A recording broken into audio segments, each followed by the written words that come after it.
Oh, God. Oh, you're right there. Oh. Oh. Oh. Orgasms, the holy grail of female sexual pleasure, where body and mind unite to create an explosive climax and one very happy ending. But not all of us are having what she's having. 1 in 3 women are now experiencing sexual difficulties that are robbing us of our greatest pleasure. But there is one woman coming to our rescue. Leading psychosexual therapist Trudy Hannington is on a crusade to save our sex lives. I get fiebre, Sex is almost seen like a luxury. So if it goes wrong, it's the last thing that gets fixed. And they find it quite difficult to ask for help. It's almost like it's not important enough.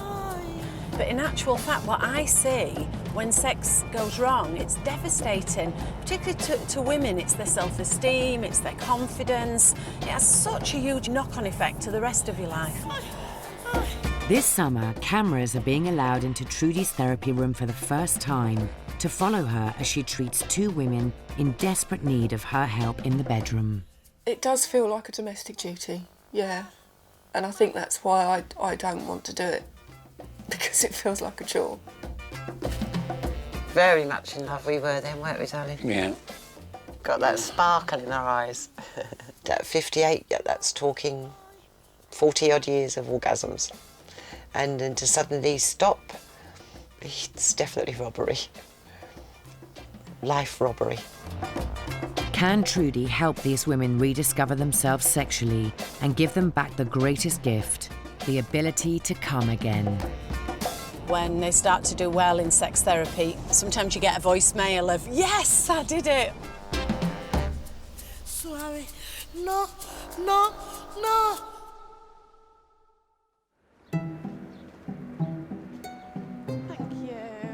Trudy Hannington is the chair of the College of Sexual and Relationship Therapists and one of the leading psychosexual therapists in the country. She runs a busy clinic in Yorkshire, treating up to 50 clients a week, aged 18 to 80, for all kinds of sexual dysfunction. Many people that I see have had a problem for maybe 2 or 3 years, sometimes even longer than that. So once they're in the door, they've took the biggest step of all, walking over that threshold and bearing the soul to somebody, you know, talking about the most intimate thing that they've probably never spoken to anybody else ever about it. Hi, hello, Fiona, coming through. Take a seat. 34-year-old mother of 2, Fiona Potter, has asked Trudy for help with one of the most common problems she treats, low desire for sex. Have you had the conversation with Adam about what would be good enough? What would be kind of a reasonable goal to be aiming for? No. We don't actually, this is the thing, we don't actually talk about sex, which I think is a problem. We need to sort of talk more openly about it. Okay. I suppose in my head, I think if we talk about it, he's going to think, I'm up for it. Okay, and is that because he's kind of pressurising it all, or...? He's not pressurising, but I feel like I've got to, because I haven't for so long. Fiona lives near Malden, Essex, with her husband Adam and their 5-year-old daughter Grace. Hello.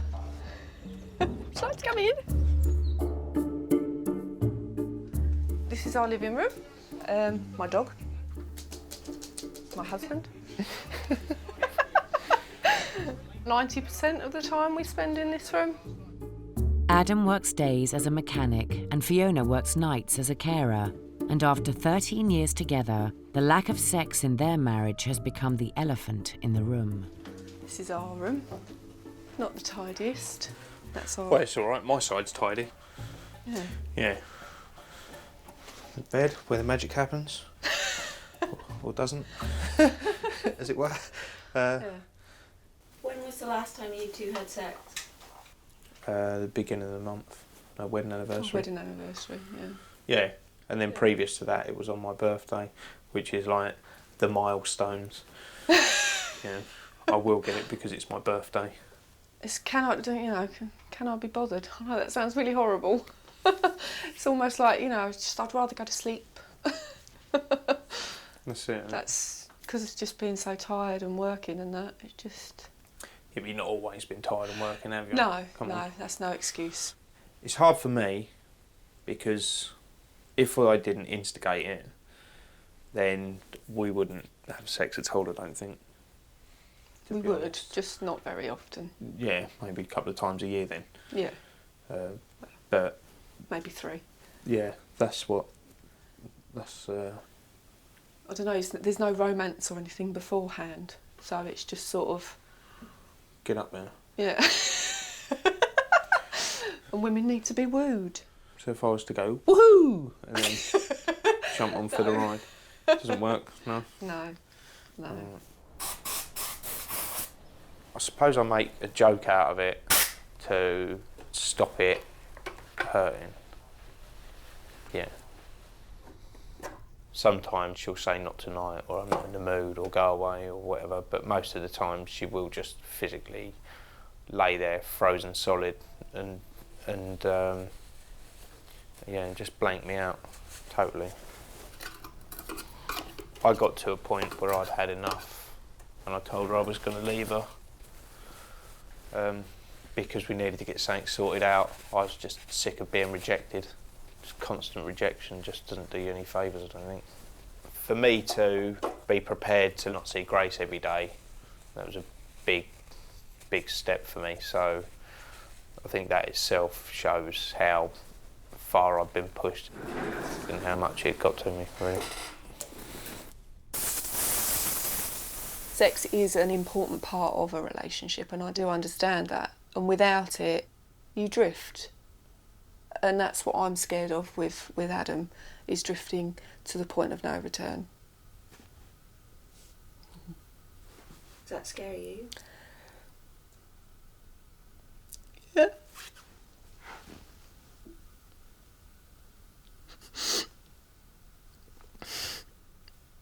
Yeah. It does scare me. Because I do love him, and I just don't know how to show him. Sorry. Oh, hi Elaine, coming through. 58-year-old Elaine Feely has been through the menopause, a hormonal change women experience in later life that for some can cause devastation to sex drive and functioning. Elaine has lived without sex for the last 4 years. I would love to have a sexual experience back with my husband. I'd love for him to be able to come and put his arms around me in the kitchen, and then it just leads to quick sex on the table. Yeah, okay. But the desire's not gone. I still desire Oh, so the it. desire, okay. Sorry. It's fear. It's the fear of the pain. Fear of the pain. The sex was becoming uncomfortable at first. Okay. But then one night, I just had the most horrendous pain. Just as if I'd been stabbed, literally. And I just pushed my husband off me and said, stop, go away. Yeah. I can't enjoy sex anymore. It's gone for me now, and I don't want that. I want it back. Okay. Elaine and her second husband Keith are in the process of retiring to Clacton-on-Sea. Almost 20 years ago, Keith was teaching at a school nearby and caught Elaine's eye at a parents' evening. The best place we've ever had sex, or the most bizarre place we've ever had sex. Most bizarre place we've ever had sex. This pier. Was it really? Yeah. I mean, obviously I remember the one in Castleton because of those blinking flies. Oh, the flies over the long grass up in the woods. Yeah. There's been lots of places. For boats. We had sex in a toilet at a wedding reception. Yeah. Vauxhall Nova, having sex in a That was Vauxhall bloody Nova. hard work, that was. It was a ludicrous thing. God, could you imagine that now? Yeah. We'd have to be rescued. Well, I mean, I'm sure I'll pull a muscle. He was very, very shy of women and wary of sex. The flexibility that I've got now is negligible. But me being like 60s baby I was all for it, let's go for this. So we arranged for me to go to his house for dinner. I walked in the door that afternoon. He'd got the dinner cooking. Didn't have time to dinner. It was just clothes off and sex on the floor instantly. The sex was amazing. I've never had an orgasm like it before. This was my first, not external clitoral orgasm. This was a deep penetration orgasm. It took me to another world. And they continued like that from then on for months. And I would lay in bed after the orgasm and I would say, I feel so good now, I wish I could die this minute, because there's no way I could ever feel better than this. And that's how it was for a long, long time. Keith and Elaine are both married for the second time. They have 6 children and 4 grandchildren between them. They met shortly after Elaine's 40th birthday and have been inseparable ever since. Is that all time? Very much in love we were then, weren't we, darling? Yeah. Got that sparkle in our eyes. It's a good photo. You don't often smile like that. Don't I? You don't anymore. Maybe you're sad now. Well, I'd say I'm always laughing there. Keith and I, when we first started living together, swore that we would never have separate beds. But that's not what happens. Oh, this was me in my slut days. Stockings and suspenders at 40. Because we haven't had any sexual relationship whatsoever for the last 4 years, we've become more like a brother and sister living together. We love each other dearly, we would die for each other. But it's that spiritual connection that's vanished. That secret spark in the eye that you share. Yes, I'd like to get that sparkle back, not tears. Having met Elaine and Fiona today, I mean, they are classic of what I see every day in the clinic. In my experience of many years of being a sex therapist, is there's always more to the story. It's never just low desire, it's never just the menopause. Something will have happened that's led it to be as bad as it is. So it can be quite a difficult journey, but a well worthwhile one.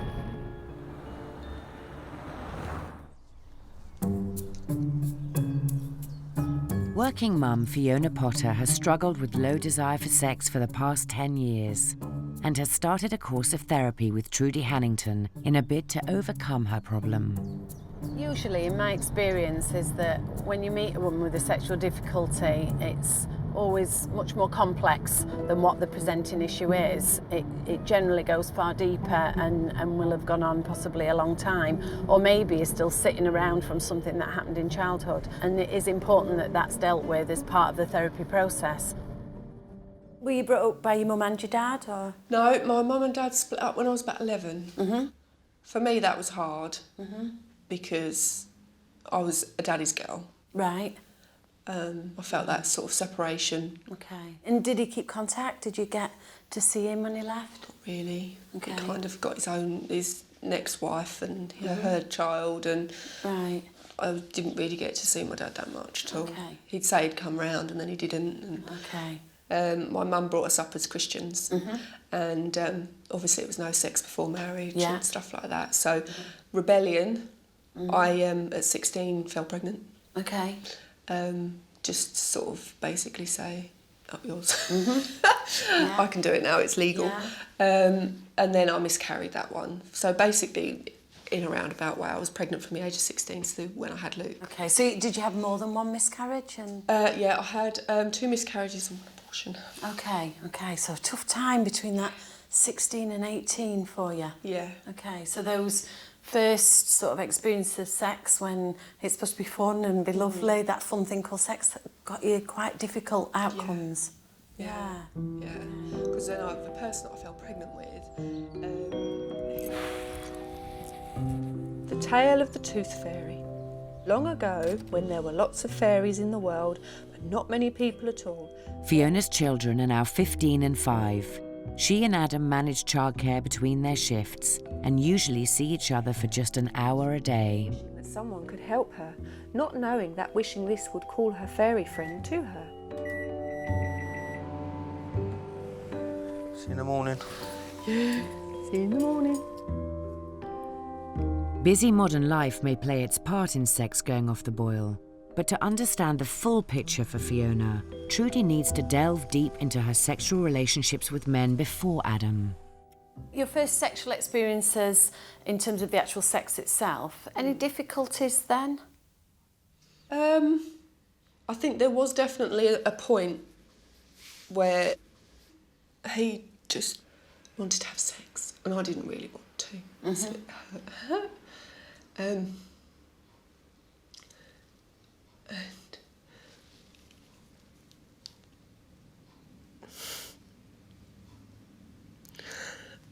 And I had sex with him just to get him off me.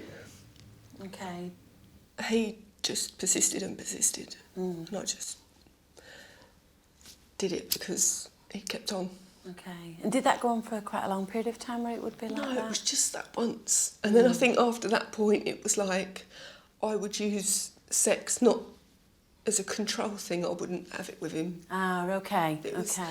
looking back now, that was a point. Yeah. I think that might be why I have problems now. Okay, because one of the things that I've seen over the years, and seen a lot of women in therapy, is that one of the things that when women feel like they've lost control of everything and they're not managing and coping, is the one thing that we hold on to is sex, because it is the one thing that we can say no to. Yeah. And when there's nothing else left to give, that is the one that we say, that's it. I mean, one of the things when women are either forced to have sex or feel really under pressure to have sex and still go ahead with it has, in my experience, long-term effects on sexual functioning. And there's a lot of things that have happened to Fiona in her young life already that have been pretty traumatic stuff as well, that would impact on the relationship now. I'm a very sort of private kind of person, and to open up like that about my sex life, it was very, very difficult. I was quite upset because it was a realisation that could be why I'm stopping myself from having sex with my husband, because it's more of a control issue, which is quite bad. Her role modelling in life is big breakups and fractures within families and lack of commitment. And what we want to do is end some of that by saying goodbye to it, and then for Fiona to work on herself so that she starts to feel good about herself.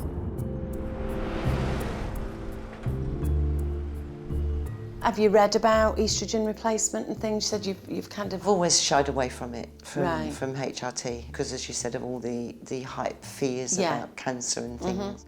4 years ago, the menopause made penetration so painful for Elaine that she stopped having sex of any kind with her husband. What happens, even though in your head you might have the desire to have sex, it's called vaginal atrophy, and the vagina starts to close down, the cervix lowers, and it's almost like he's in quite a tight space, and it's like chafing, almost like carpet burns, and it hardly inspires you to think, oh yeah, I must do that in a few days' time. Yeah. So did the foreplay just eventually just kind of fizzle out? Yes. Right. Yes. Okay. Keith will sometimes come into my bed. We have 2 beds separate. Yeah. He'll get an erection if he comes and cuddles me. Right. Which will instantly make me feel guilty, because I felt like I was teasing him. Okay. A bit like the old expression prick teaser, Oh, where right. you'll let a man go so far and then you'll turn around and say, no, you can't do that. Okay. So I've actually told my husband to go out and have sex with somebody else, because I know that he Because loves of me. how bad you feel? Yes, because that's how guilty I feel. Okay. And because I know that he's still a very virile, active, sexual man. Yeah. I assume he hasn't gone and done that? No, he wouldn't. Yeah. His view on sex is totally unselfish. He wants to give me pleasure. So really I shouldn't have a problem with it, but I Right. do. It's not just about your husband, it's about you. And you had a good sex life and lovely orgasms, you know. It's really important that you get it back for yourself, not just for him. That's and right.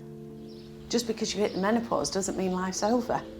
Certainly not in the sex department, that's for sure. Elaine's decision not to take hormone replacement therapy may mean that penetration is off the cards. But now Trudy's job is to help her find other ways to bring intimacy back into her marriage.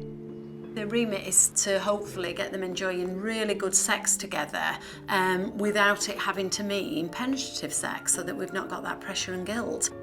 They don't even sit on the same sofa anymore because she's so worried he'll get an erection if she was to hold his hand. And, you know, women shouldn't feel guilty. You know, nobody ever died of an erection. In an effort to help Fiona understand her past and move on from it, Trudy has asked her to write a series of letters to herself at the most painful moments of her life. It's going to be weird writing Dear Fiona.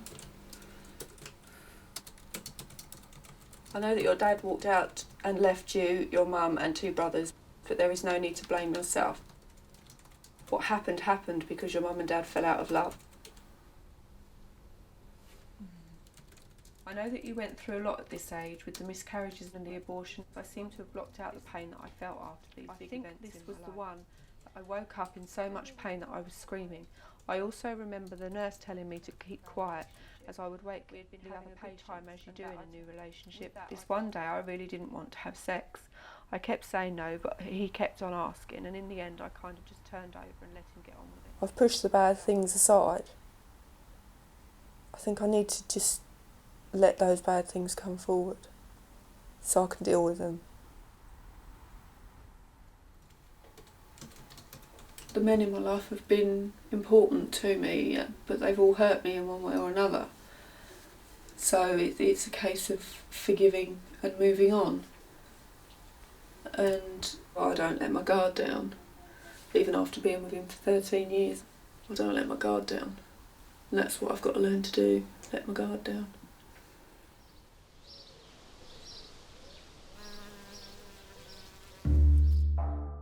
Today, Keith and Elaine are making the trip up to Yorkshire together to see if Trudy can help put the spark back in their sexless marriage. I'm hoping that this session will start to help us unravel why this has occurred, why the rift between us has occurred. But it's mainly me. No, I don't agree with you. You don't think you've got a problem? No, I think it's us. I think we've got the problem. What's your problem? My problem is I'm married to you. The worst thing about it is how I feel it's affected her well-being. How she feels, how she responds, how she's on edge, how she will see the negative in almost everything. Fair comment, Elaine, do you think it has? Yes. I started to feel like I was getting old. I don't feel beautiful anymore. Okay. Yeah. That for me is very, very sad. I'm not surprised to hear it, but that's very, very sad because she is beautiful, but actually it's their inner beauty which I value much, much more. However, externally it is obvious that she is very attractive. If you could wave a magic wand, end of therapy, and you've achieved what you want to achieve, what would the picture look like? Describe it. Very, very simple. I mean, we'd actually be sleeping in the same bed, both stark naked, and we would be cuddling each other, both before we went to bed and when I got up in the morning. If I want to have an orgasm, all I've got to do is masturbate. You know, that's not a problem. I mean, I've got a vivid imagination. Problem for me is how do I get this level of intimacy back and get that, if you like, that bond that we used to have, you know, in our relationship. When you walk down the street now, do you hold hands? Usually. Okay. What about kisses? Any at all? Rarely these days. I mean, I Good night kisses. I mean, I always morning wanted kisses. and I always said to her about giving her a kiss when I go, and when I used to go to work, I would always give her a kiss goodbye because I don't go anywhere now. Okay, so I'd like to introduce a couple of my requests, all right? I would like you to, when you just go into the shop, a nice kiss goodbye as you're going to go. And when he comes back, I want you to listen for him coming back. And I want you to get up and greet him as he comes back in with a nice kiss. Oh, hi, love. Did you get everything you wanted at the shop? So just 30 seconds or so, nothing huge, every day, okay? You ready? Okay. Now I've got to give Elaine a kiss first. I haven't gone long. Okay, see you in a little while. Okay, yeah, okay.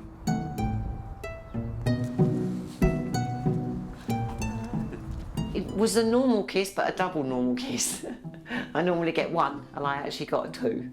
So perhaps having another one coming back in would be a bit strange. Lift you over.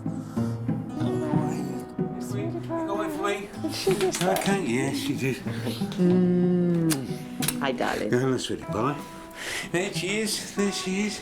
Cat was on. The other thing I'd like you to do is, just so we get back into the proper kissing, okay? To imagine she's a princess and she's asleep and you're trying to wake her up, okay? And When you're doing the kissing, Keith, I want you to concentrate on what does this feel like for me? Where do I like to kiss her? How do I like to kiss her? The same for you, Elaine. Is this kissing you? Feel it. No, that's really fine. Sweet dreams. See you in the morning. Turn that camera off. The following evening, it's Elaine's turn to wake her sleeping prince. What are you after? Your princess kiss? Okay. I was extremely conscious of the fact that Elaine was going to find this difficult. Got your eyes shut. You ready?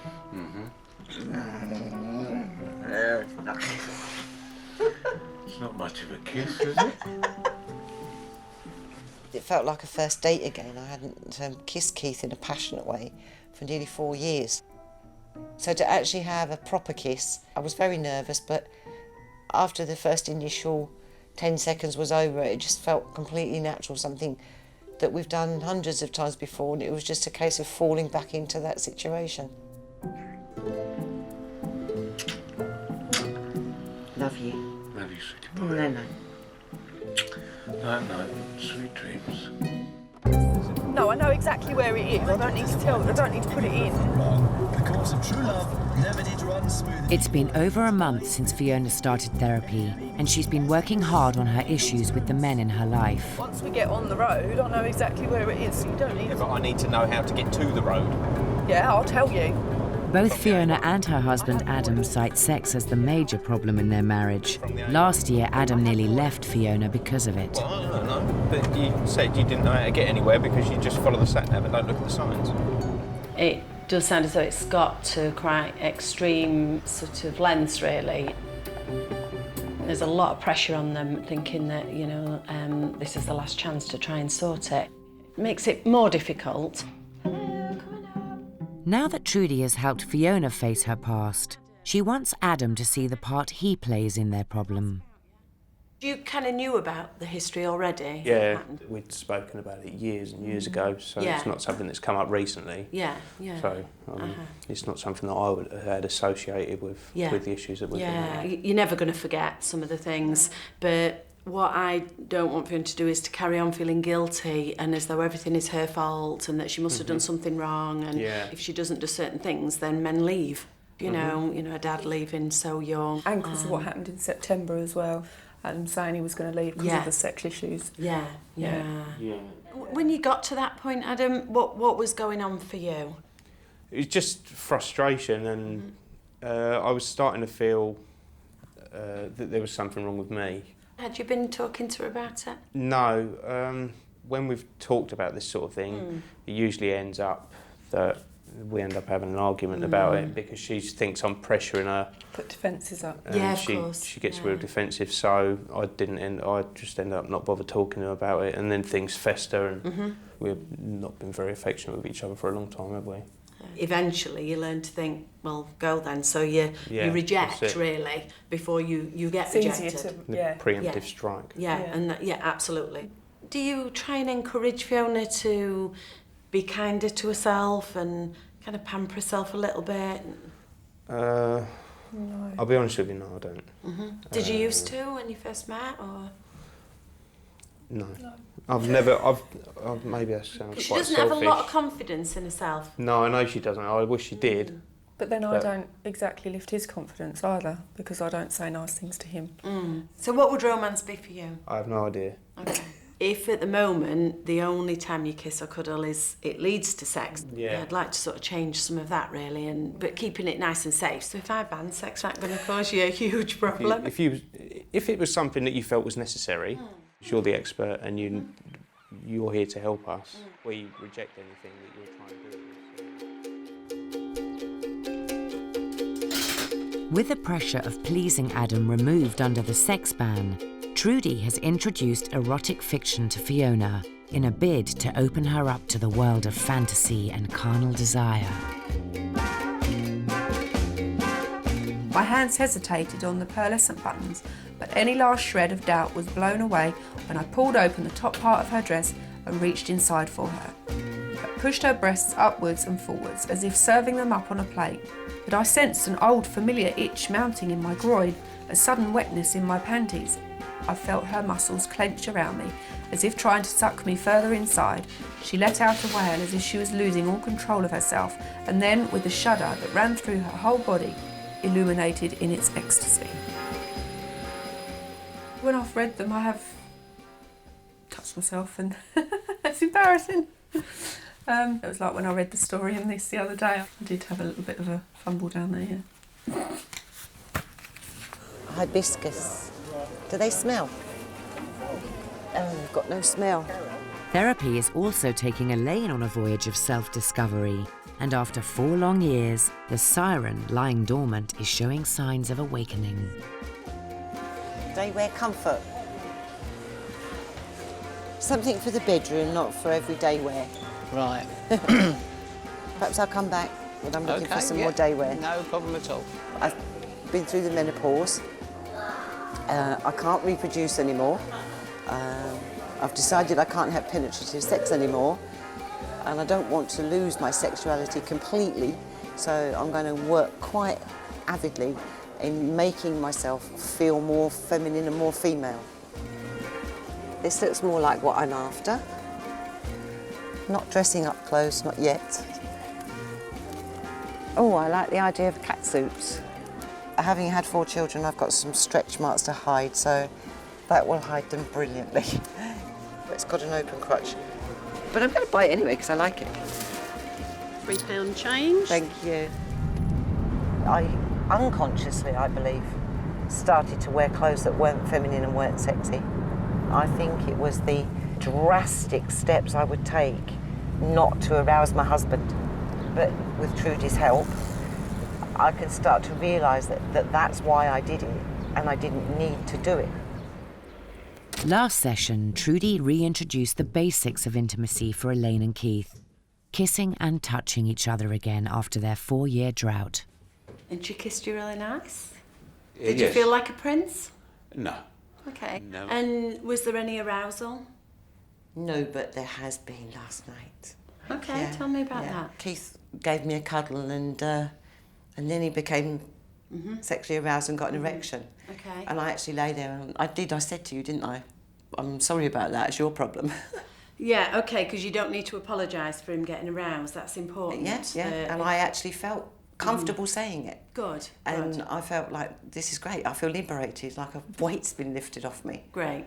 I'd like to introduce more of, you talked about massage, but I'd like to see it more sensual touching. I'd like you to call it a date. Okay, so imagine you didn't live together, you'd arrange when you were going to meet. So I want you to be quite clear about when it's going to be and who is going to go first, okay?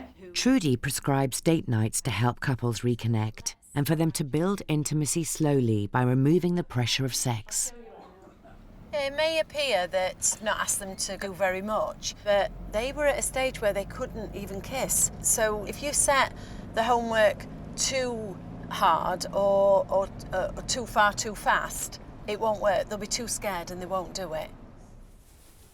Tonight's date is for Elaine and Keith to give each other a sensual massage for 10 minutes in their respective bedrooms. Liquid love, this is called. But sexual areas are off limits.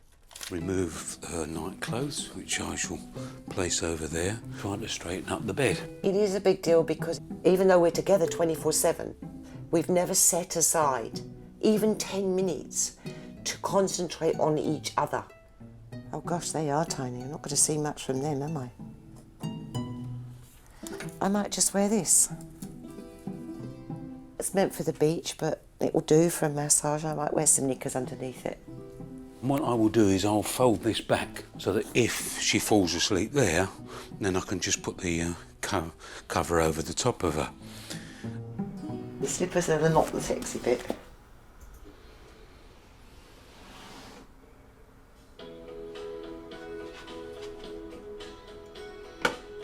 It's time for the spider to call the fly into the parlour. I'm looking forward to this, but I'm afraid you're going to have to go now. Bye.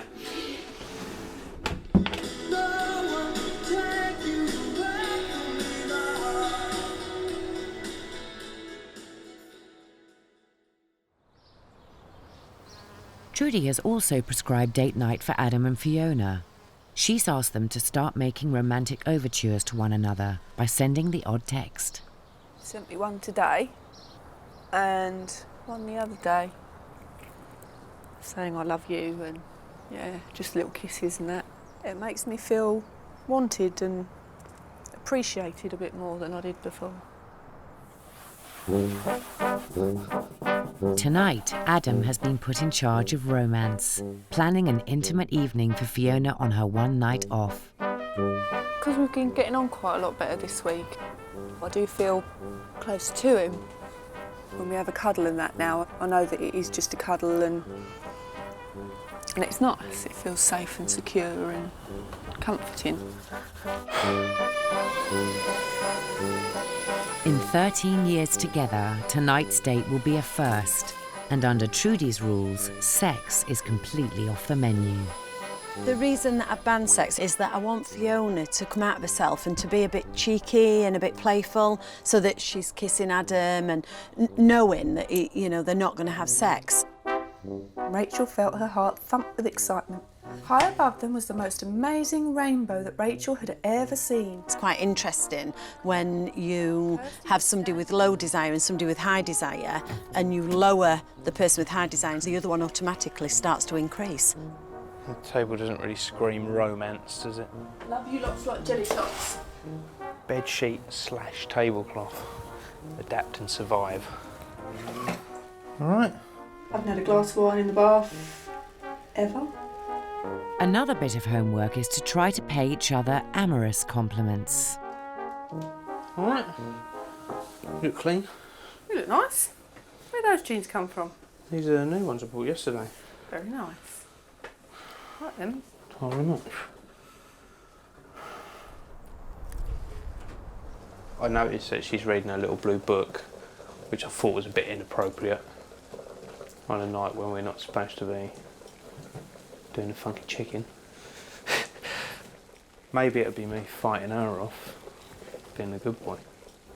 What do you reckon, dog? I think we've done very well, thank you very much. Be alright. What are you reading that for? I was bored. I can read it while I'm eating if you like. We'll be alright anyway. You'll be passed out by 8:30. Why did I buy wine? I should have bought lemonade.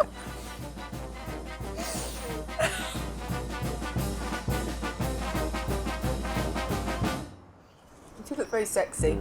Thank you. I like your hair. My hair looks shit. Ooh, zoom in. Ooh.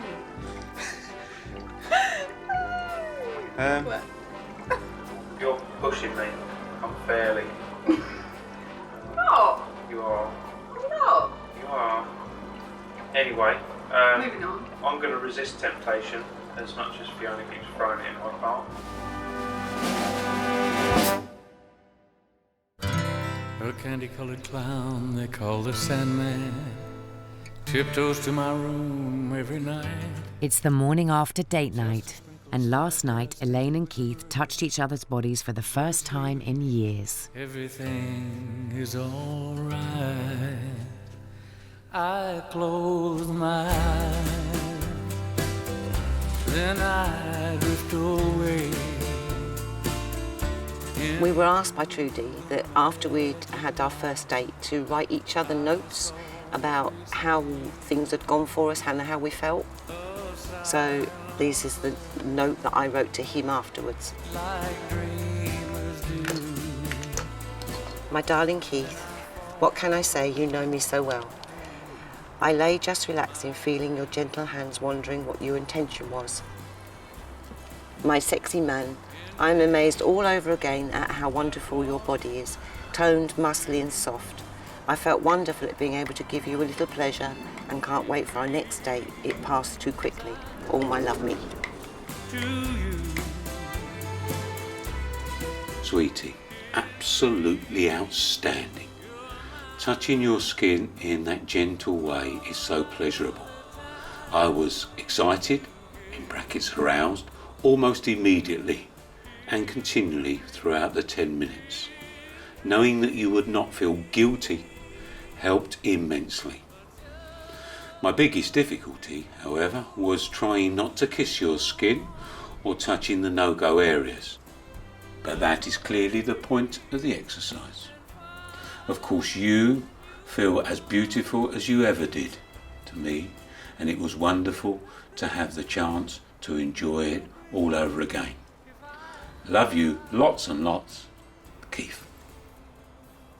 When I actually went to bed, which was probably about an hour, we must have finished about 11:15, and I think I went to bed at about 11:30. And then I thought, yes, this is a good time to masturbate, and that's precisely what I did when I'd had a chance to really absorb it all. I think it's fairly easy to sum up the evening as extremely successful. I was very tempted to wander into Keith's bedroom and say, forget Trudy, let's just do it. But obviously we didn't. We stuck to the rules. Totally successful to the extent that I think I actually dreamed that I walked into Trudy's next therapy session and actually kissed her myself. I can't help it, I can't help it if I try. We didn't break the rules, we annihilated the rules. Just a little bit. We absolutely nuked the rules. But it was the best sex we've had for... Ever? Yeah. I think ever. Fiona That thinks sounds since we've pretty been bad, married. doesn't it? Fiona was an animal. No, I wasn't. You were. She was punching me. You were biting me at one point. No, I wasn't. You did bite Did I? Yes.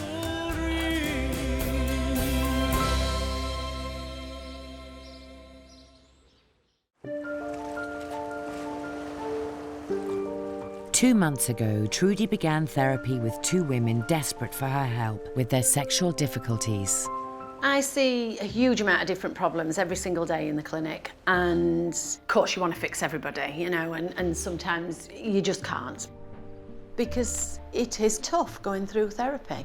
There's no doubt about that. There isn't usually a very quick, easy fix.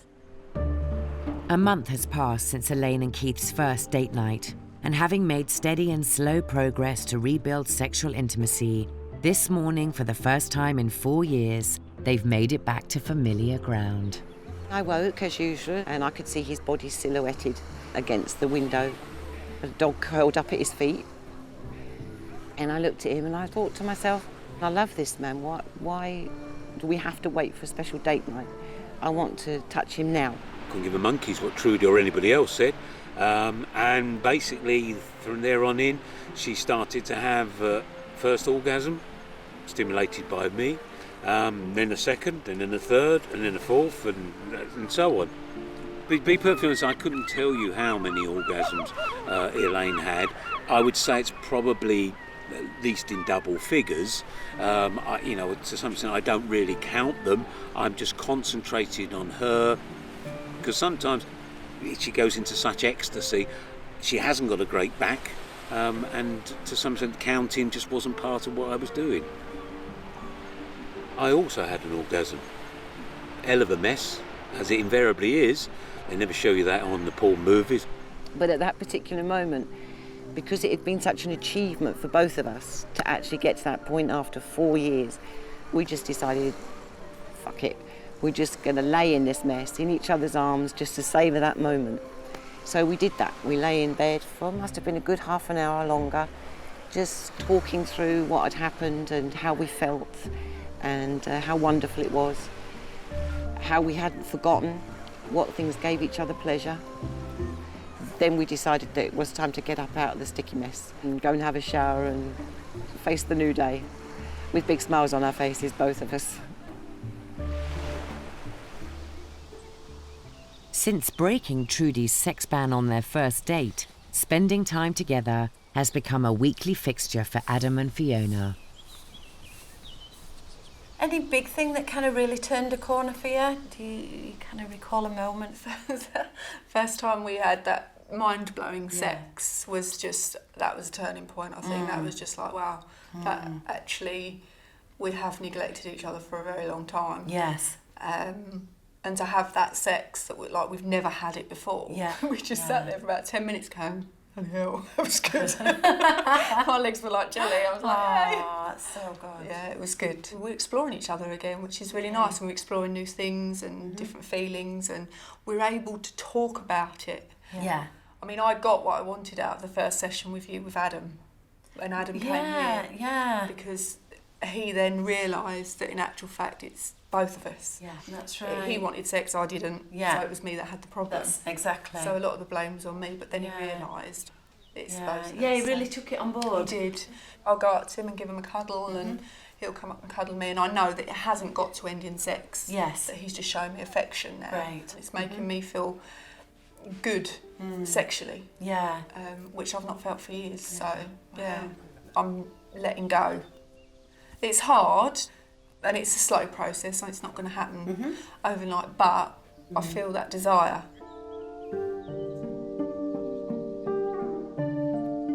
When you see a woman move to that next stage where she is orgasmic and she's enjoying sex, it's hard to describe how I feel, and it's not even happening to me, it's happening to her. It's a life-changing thing. But it's them that went away and did it. I only gave the suggestions and some guidance. They had the motivation to change things. It's a slow process. Your mindset changes, and you start thinking differently. I was always the one that was pushy in the bedroom. Yeah. And I think that's coming back very slowly. Okay. Instead of looking back to the past sex I used to have and, thinking it's gone forever, I'm now looking forward to the new sex I'm going to have.